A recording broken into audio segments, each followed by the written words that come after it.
Hello, and this evening's talk is on Doris. I was that used to saying Ada, is on Doris Chew, and we are fortunate enough to have Jules from Mid Pennine Arts, who is as passionate about Doris as we are about Ada, I would say. And it's really lovely to you know, be working with you with the two charities together, really. So just explain the work that you've been doing and what you know about Doris, if that's okay. Okay.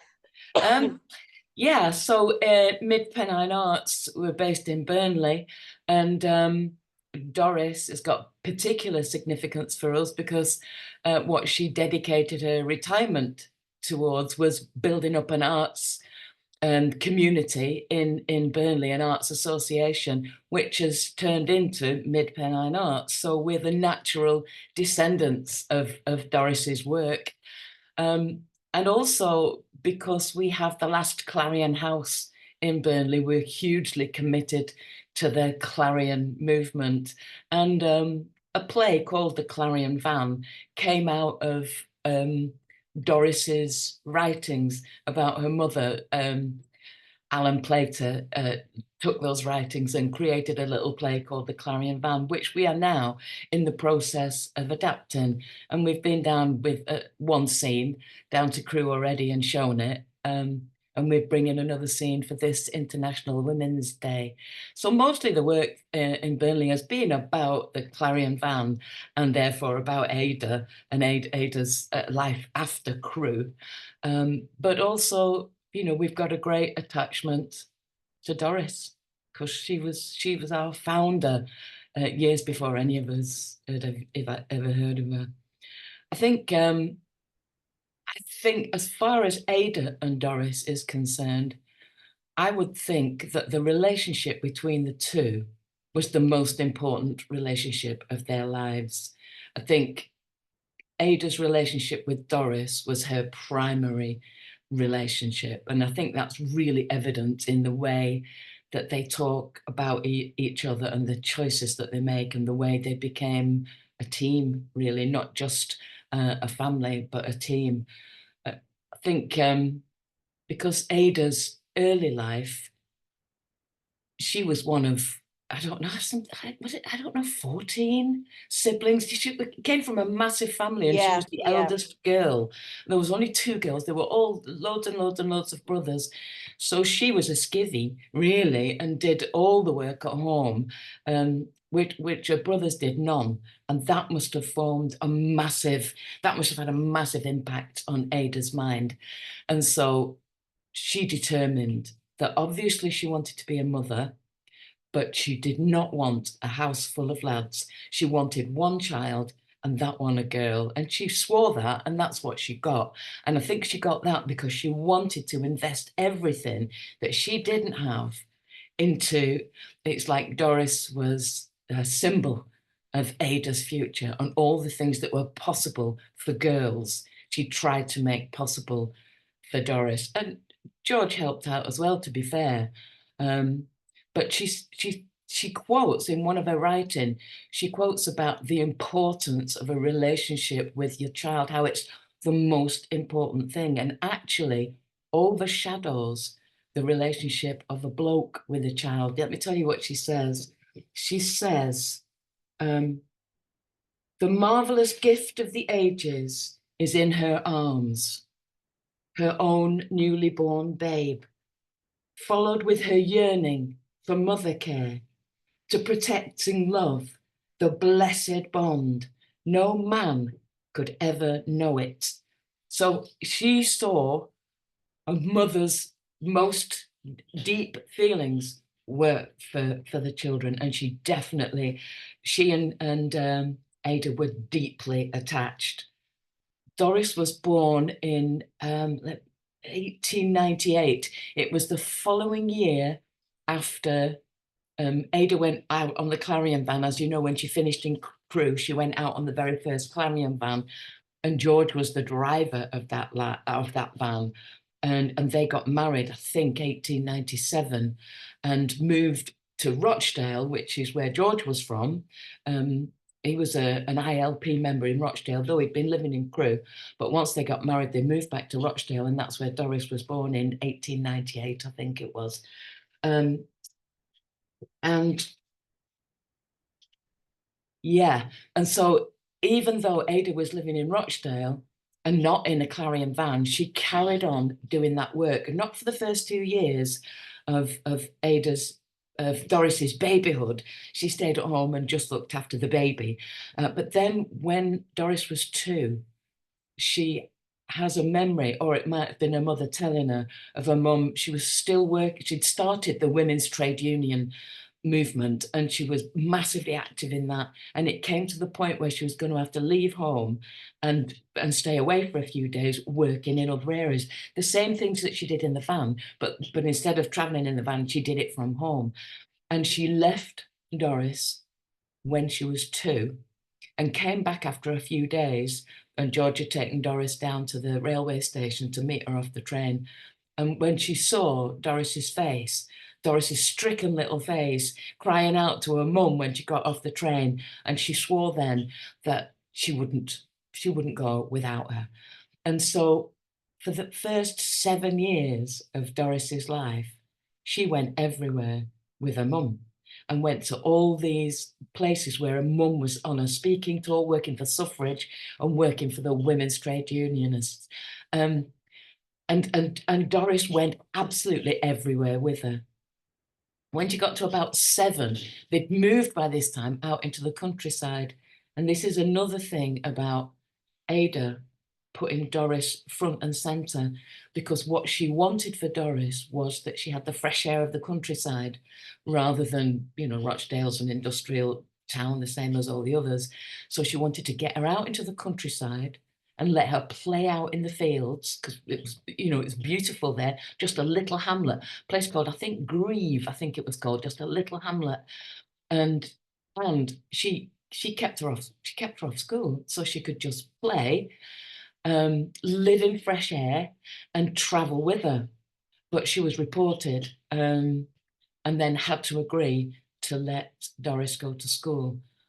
But she decided she was not going to send her to even though she was a massive socialist, she was not going to send her to the local state school, partly because it was filled with masses of kids, all Doris's age, and childhood infections were so rife and healthcare wasn't as good as it is now that it was actually dangerous, that she'd be coming home with everything that was going round. Ada did not want that. She wanted to massively protect her from that. So she kept her off school. But when she was reported, she agreed to let her go half-time to a little local school just across the field that they paid for. It was 3 old ladies just from like a little cottage school. And she did kind of sewing and stuff like that. It wasn't like a fantastic education, but it satisfied the law. And it stopped. Ada didn't want Doris to be pushed too much and to put pressure on for learning, rote learning and things like that. And it stopped her getting infections, and it allowed her to stay in the healthy countryside. And Doris, one thing that struck me about Doris said that when she went round to other people's houses, she found that the parents were a lot stricter in what the children were allowed to do. She seemed to have a lot of freedom. And that struck me as a kind of irony, because in one way, Ada was massively overprotective and wouldn't let Doris go to school and mix with too many germs and keep her out into the countryside and not be pushed. But on the other hand, Doris had absolute freedom to play where she wanted, make friends where she wanted, read what she wanted, and children of her age didn't have that. So other people's parents were massively protective, but over their personal lives, their individual lives, they let them go off to school. Their public lives, they left to the public sphere. Whereas Ada and George did the opposite. They protected her from the public life, but they gave her a massive, huge, personal, individual freedom to make choices. And I think that probably made a massive effect on Doris.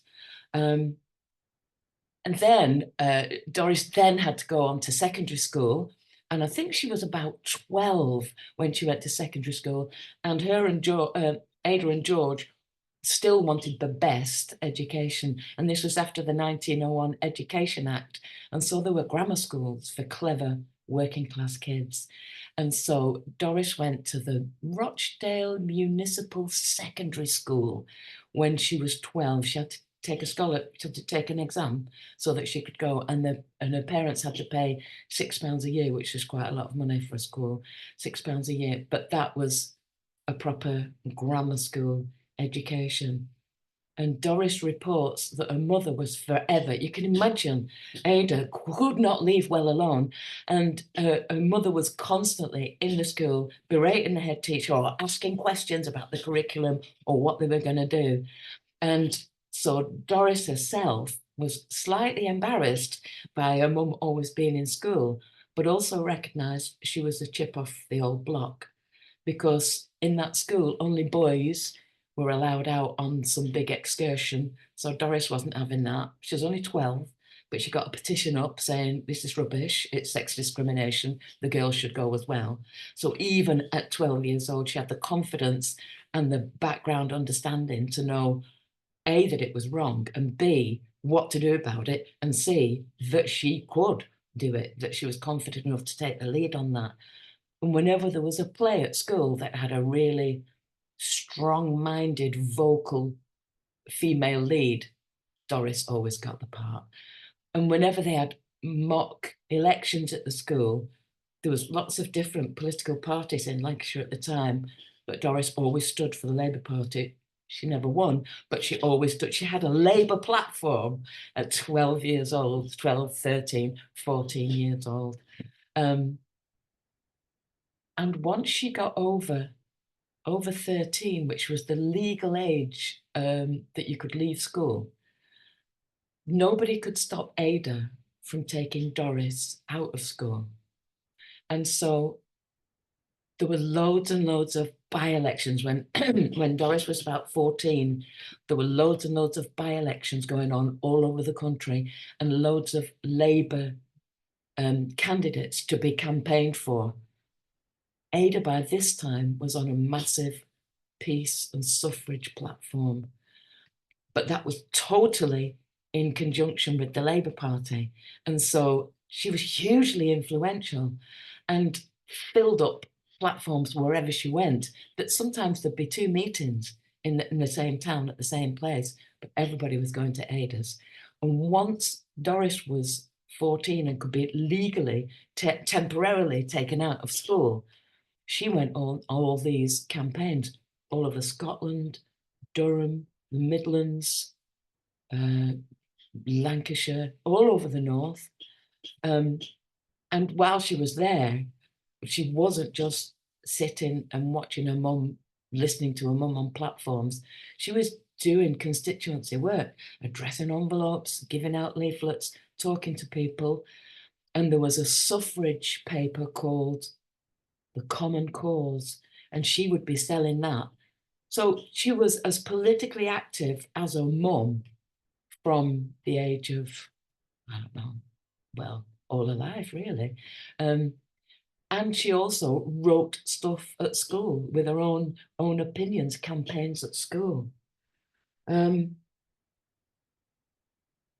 another thing, as well as traveling all over the country for work, they would go on holiday together. Now that seems a bit, I don't know whether George didn't go. Basically, they left George at home, and Ada and Doris would go on holiday together. Sometimes it was attached to a big political event. There was a big suffrage rally down in Torquay. Let me think the date. Let me find it. 1913, a big suffrage rally in Torquay. And it was supposed to be a pilgrimage. Women were walked from all over the country to go to Torquay. So Ada and Doris set off. They were living in Manchester at the time when Doris in 1913, and they walked to Stockport. But then obviously they didn't have time to go all the way down to Devon, so they got the train from Stockport to Devon. But they made an effort. They walked the 10 miles to Stockport, and they went on this huge suffragette rally together. And then afterwards, they went on holiday. And so they had a holiday down in Devon and Cornwall. George, by this time, even though he'd been equally active in the Labour Party along when they first moved to Rochdale, along with Ada, he'd kind of drifted away from that and had a drapery business. And so he had a completely different life. He just stayed at home and ran the business. And when you think about it, Doris never actually left home. Like, she went to university and she stayed in digs at university, but she went home for the holidays, partly to help with the business, but also just to help with her mum, help with her politics. And the two of them had just this great relationship. They just wanted to be together. And after she graduated, she went to Manchester University, Doris, and did a history degree. And when she graduated, her first job was in Newcastle upon Tyne. Now, that's a long way away, but she took that job and she went there and never really settled. And she lasted 4 years. And then I think she said it was because she didn't want to be just in education and then carrying on in education. But I think it looks like that was an excuse. It was a bit flimsy. And I think she just wanted to be back home. So she came back home and helped with the business. And then realized she was thinking about maybe being a librarian or a secretary or something where she could stay at home. Sorry. But then realized she actually did want to do teaching, but couldn't easily get another teaching job because she'd walked out of one, and it kind of looked a bit bad form. So what she did then, she went to Germany and on an exchange and did some teaching in Germany. And Ada actually was distraught and really wanted her back home again. She didn't want her in Germany, possibly, because of the wars, I don't know, but she didn't want her in Germany, and constantly sent her adverts for vacancies in schools. And eventually Doris did come back and started work in a school in Burnley. And when Ada retired from business, that would have been in the 40s, I think. Maybe a little bit earlier. When she retired, she bought a house in Burnley. Actually, she bought the house in Burnley before that. She carried on doing business, but she bought a house in Burnley so that she and Ada could live together. And twice Ada had moved house, from Rochdale to Manchester, and from Manchester out to Chorlton, which is where I live, and then from Chorlton to Burnley. And each time George didn't take any interest in what was going on in any of the moves. He didn't respond at all. But then once the moves had carried out, he just followed them. So he turned up in Burnley, and he moved to Burnley as well until his death in 1940. So I've got some notes here just to remind me, because there's a lot. George, according to, I haven't read anything that Ada has said about George, but Doris describes her father as being very taciturn, and he described himself as having the sulks. And they talk about when he went into one of his sulks, there was a black cloud over the house, and I think he probably had depression.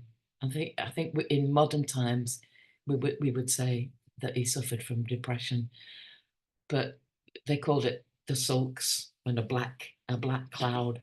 And at first, George and Ada worked a lot together in Rochdale on the political campaigns. But then George fell out with his colleagues in Rochdale, and he, according to Doris, went on and on and on and on. He was like so obsessed with how badly he'd been treated. He couldn't let it go and went on and on and on about it, and then left politics and just concentrated on his drapery business. And that was another nail in the coffin of his relationship with Ada, because they didn't even talk anymore. Once they'd moved back into Rochdale from the country place in Glebe, they moved back into the centre of Rochdale when Doris started secondary school, and they had separate bedrooms from then on. So Ada and George they didn't, it wasn't, they did do things together. Politically, they did things together, but they lived quite separate lives. Ada went backwards and forwards with or without Doris, and George stayed at home. And he always said that he supported her, but really he couldn't really do anything else. He was her intellectual inferior, according to Doris. And because on the surface he believed in women's equality and women's right to work, he couldn't say anything about Ada. But a couple of times when he was on his own with Doris, he let it slip that he actually resented that he wasn't head of the household. And also, even though on the surface, what he said was the man should be master, which completely shocked Doris. And she was only a teenager when she heard that, and she was so close to her mum. She ran and told her mum, and that didn't help much, because they just thought that George was like covering up, and George, it seemed like George accepted women's ecology and women's working as long as the man wasn't inconvenienced, because he never ever did anything in the house. He never did anything with the baby, Doris, when she was a baby. He said it was beneath his dignity to be seen pushing a pram. He wouldn't even push her in a pram. And he had no relationship with her as a baby. He didn't play with her or talk to her. So he on the surface, he supported women going out to work, but he as long as he could not have to, nobody had to rely on him to do anything. He wouldn't set a fire, he wouldn't clean the grate. And all these things went to Ada, who was also traveling backwards and forwards, and washing by hand. Doris remembers they had no hot water. She remembers coming home from school and her mother scrubbing the toilet. And obviously, Ada had to get help in while Doris was at school, and she was going off for a week at a time, or sometimes 2 weeks at a time. Somebody had to be in the house looking after things. But also when she was at home, Ada did all the housework as well as all her political work, as well as all the childcare.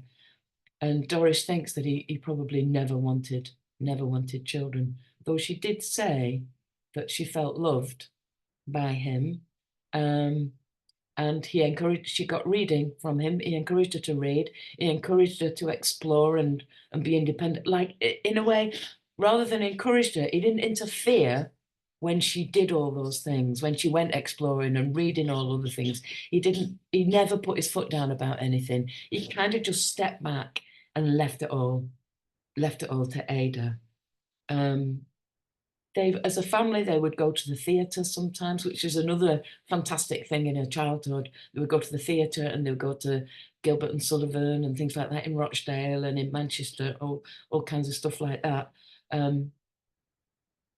And she did share reading. And when her mum was away, George and Doris got on quite well, because they had nobody else to talk to, and they got on slightly better than when Ada was in the house. I think both women just found George a bit annoying. Apparently he was a terrible public speaker, incoherent. He couldn't write a letter, and unable to write a letter. He didn't even write to Ada when she went abroad. He didn't even send her a weekly letter when she went on a world tour. Doris wrote to her every week, but he didn't. He couldn't even write to his own wife. He found it difficult communicating with people. So I think he was just an unhappy, miserable, unhappy man that just got on with his business, got lost in a book, and left Ada and Doris to their own devices. And when he died in 1940, Ada said, "Do you know, I think I'm happy without him. I'm happier without him." And I think he must have been a bit of a drain on them. Though Doris never says anything really, really bad about him. Just, I don't know. Just he wasn't really very hands-on. And so his socialist principles didn't actually carry out into his personal life, which for Ada, it did. Her socialist principles and her personal life were exactly the same. And so it became for Doris once she grew up. So Doris' politics, obviously, she remembers her earliest memories are going down to the potteries when her mum went down there. Her mum ran a big compensation. The people in the potteries had lead poisoning and they had terrible health issues. And it was Ada that campaigned to get a compensation scheme running for them. And she would regularly go down there to make sure it was being administered properly and that people had proper compensation, even though it wasn't enough, at least they were getting something. And Doris's earliest memories are looking at those houses in the potteries. Now, Doris and Ada were working class. They didn't live in a fancy house, but this shocked Doris when she was small. The tiny brick houses, there was the empty kitchens, barren kitchens, just hard wooden chairs. So that was an awakening for Doris. At least her home life was comfortable, but she remembers that. And she remembers all the different campaigns that her mum went on. She remembers helping out with those and doing those things herself. When there was a Rosendale by-election, she just automatically, without even having her parents instructing her, she just automatically went out leafleting. It was nearby, so she went out leafleting on her own, canvassing and leafleting as a teenager. And there is a story of Doris. There was a WEA movement started, Workers' Education Authority or whatever, in Rochdale, and both her parents were really interested in it and supporters of it, and so they went to lots of meetings. And there's a story about Doris being there on her own. She was only 11. So I'm not sure why she was there on her own, but she was at this meeting. She'd gone to a WA meeting at 11 years old, and they were discussing, like they do now, really, like when they blame delinquency on single mothers or working mothers. They always blame mothers when teenagers go off the rails, and they were doing it then. When Doris was 11 at this WA meeting, they had a big discussion about how children are more wayward or prone to delinquency if the mother goes out to work. And Doris, at 11 years old, couldn't keep quiet and, just spouted up and went, that's rubbish. Look at me, my parents work and my mother works, mothers have to go to work, and made a big speech on behalf of the mother's right to go out and work and how you couldn't put the problems of society at the feet of working women. And that was just at 11. So politics was great. Yeah, I've got some notes here on the book. I meant to bring it here, then I could show you, though you've probably seen it. It's the life and works of Doris Neild Chew by her daughter, Ada Nield Chew by her daughter, Doris. That book really is a kind of tribute to her mother, really. Doris says that she and her mum were deeply attached. And for quite a while, it was just, for a lot of time, it was just the two of them. And in the book, whenever Doris imagines or spots a slight towards her mother, she jumps to her defense. And that's, I think, why she wrote the book. She thought that her mum was underconfident sometimes, a bit self-conscious of being working class and being, full of, had pride in that and covered up anything that was hurtful or difficult in that kind of working class way. She would cover up and not admit to things being hurtful or difficult. And Doris points out how many people absolutely adored Ada and what she did. And yet her mum kind of barely knew that. She was humble and willing to step back. But also when she did step back, felt a little bit resentful of not being credited with how good she was doing. And Doris picked that up and blew her mum's trumpet and saying it's only her working class background and her natural humbleness that stopped her taking credit for all the things that she did, and stopped her pushing herself forward when she was being slighted. And I think one of Doris's earliest memories is looking at her mum and thinking how beautiful she was. Apparently she had fantastic red hair, which is what George was attracted to. And George was the driver of the Clarion van when Ada went out, and he only volunteered for that van, Doris suspects, in order to get off with Ada. And it was the red hair. It wasn't really the cause, it was just, he was attracted to. And often Doris says that she had those remarks, not in a kind of sleazy sort of, I don't know, off way, but people would say, oh, it's really distracting because Ada Nield is so pretty, she's so good looking. And Doris like held to that how beautiful she thought her mum was, and she thought everybody thought her mum was beautiful. And that's quite an emotional thing to have that deep attachment to your mum and see that. And I don't think they ever kind of fell out with each other, which is unusual for mother and daughter. Doris said that she was much more emotional at when she got involved in politics off her own bat. Once her parents had retired from politics and Doris carried on. And she used to get really worked up, like with the peace movement and the women's movement, and really, really worked up. And it upset her dad in the house because he wasn't used to such strong emotions around politics. So I think Doris was a lot more outgoing than the slightly reserved, possibly a little bit shy. I mean, good on a platform, but a little bit shy on a personal level. She had Doris said she had a fiery temper, but I don't think that ever was directed towards her.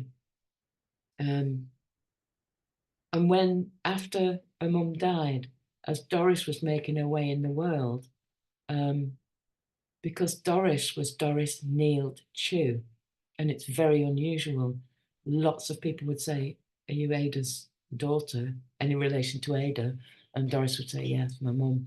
And she got so many acts of kindness and support and encouragement from everyone. And in fact, it was a professor at Manchester University who recognized her name. And it was he that got in touch with her and said, collect together all your mum's writings. I've got some stuff here in the university archive. I want to give it to you on condition that you publish it and put it in the public sphere. And it was her name that he recognized. He hadn't known Doris when she was at university, but he recognized her name and passed it on. What else have I got?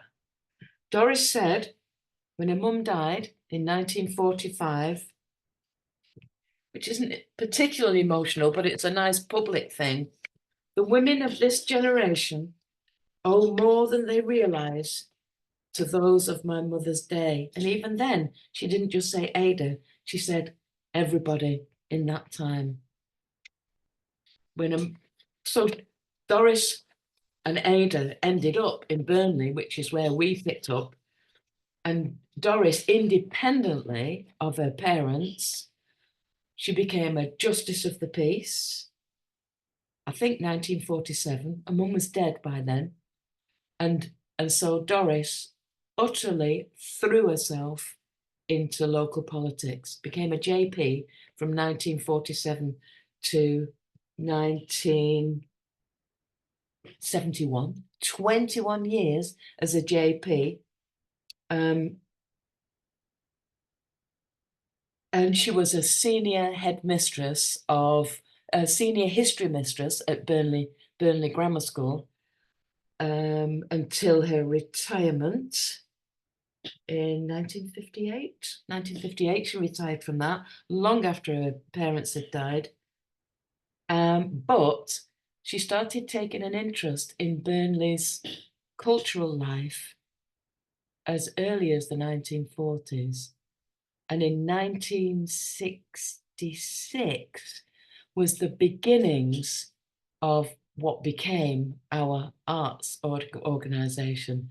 And I think what she was trying to do for Burnley, what Ada had done for Crewe, really. She looked around at this broken, hollow mill town, which had nothing going for it, like all of the Lancashire mill towns. When the cotton industry collapsed, there was nothing. There's nothing there now. Absolutely terrible. But she thought, at least we're going to have a cultural life. And she got together with other town worthies. And you're right, she was posh by this time. But that was, I guess that was years of being a senior teacher and going to university and, I don't know, moving around in those circles. She was a big figure in Burnley's social life, really well-known and highly respected figure.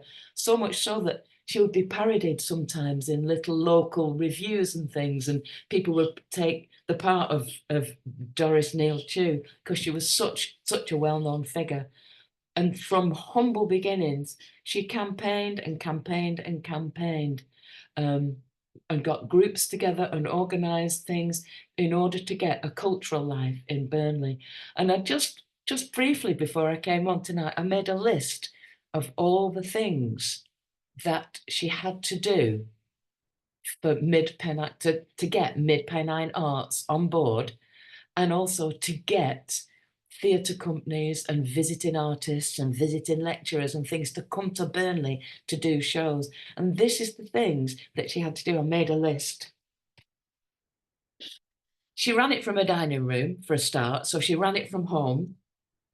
And she says she had to keep accounts, drafted a constitution, drove around delivering posters, programmes, negotiate with artists, engage in correspondence with artists and agents, make phone calls, raise funding, find accommodation for artists around the town. All of those things she'd been doing since she was 8 or 9 years old. Apart from the phone call and driving round, all of those, she had been doing those all her life. And then when her parents died, she just carried on, made a whole living doing those. And she got really quite, even though she was posh, and it was often middle-class people that supported the idea of having a theatre, and middle-class people that wanted to go to a theatre, Doris did everything she could to try and make it completely inclusive, and was sometimes really criticised for some of the stuff that she would get, because sometimes it wasn't seen as respectable. It was like street theatre or something wild and uncoordinated.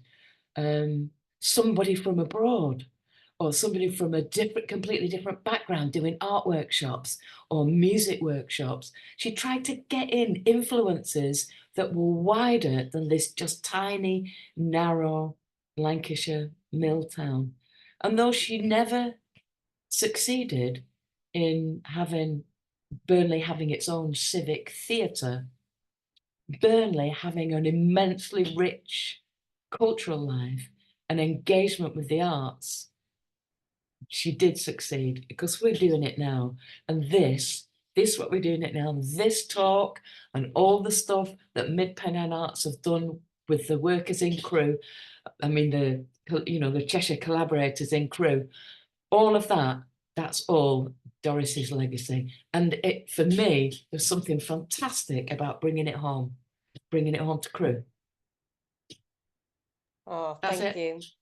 Do you think the the whole theatre thing was because of how much she was exposed to theatre and perhaps what Yeah, she knew that she got from it? absolutely, definitely. She writes about that. She writes about Mm, from an early age being exposed to theatre, being exposed to newspapers, theatre reviews, being exposed mm, to other people from other areas. Yeah, and all the time theatre in Rochdale. because there was a Mm. theatre there, and coming into Manchester. And Mm. obviously she had wider things at Manchester University as well, but she never stopped her love of theatre and the arts. Mm.